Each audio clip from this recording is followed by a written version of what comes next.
In the years that we've been delivering Lumenoks to people, I have explained to a lot of people that Lumenoks are not really that difficult to turn off if you use the proper approach.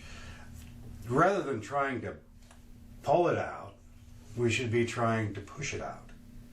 And this is one that fits very tight. This is on the limit of tightness right here. And I just grabbed the shaft and the knock between my index finger and thumb and pushed it back. I always locate my thumb on the index bump of the knock and just push it back. That's one way. I implore people not to grab them with pliers or grab them with their teeth. That's not going to be a very, very successful way to do it. The best way, the quickest way for me is with my hands, but that's not going to work best for everyone. They can be difficult to turn off.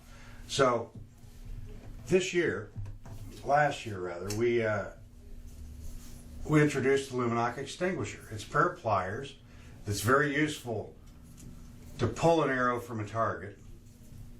It was its original design, but we found that it worked very well to turn the Lumenok off. If you grab both arrow and knock in the rubber pliers and give it a shake, that'll push the Lumenok back just slightly and turn it off.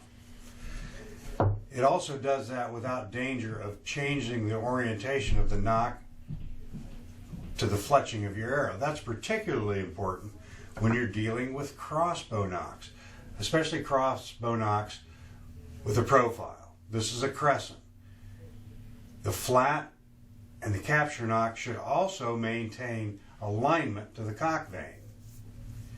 That line at the back of the knock should be perpendicular to the cock vane.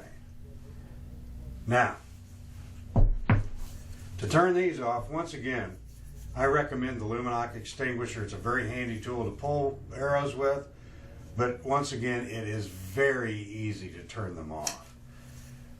That just pushes the knock slightly back, it's extinguished, and you don't worry about changing the orientation.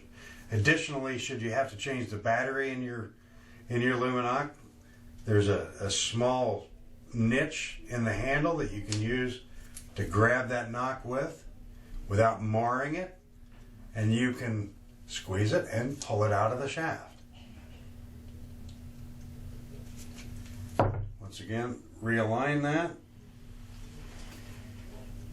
fully insert it, slit. You may already have some of these tools. This is a standard arrow puller. And what we found is that it works very well too. Once again, you grab both arrow and knock,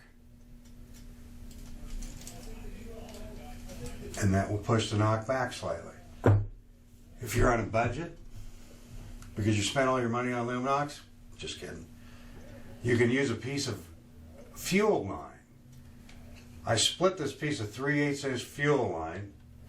I slide it over the arrow shaft, grab both arrow and knock. Same flip of the wrist turns the Lumenok off.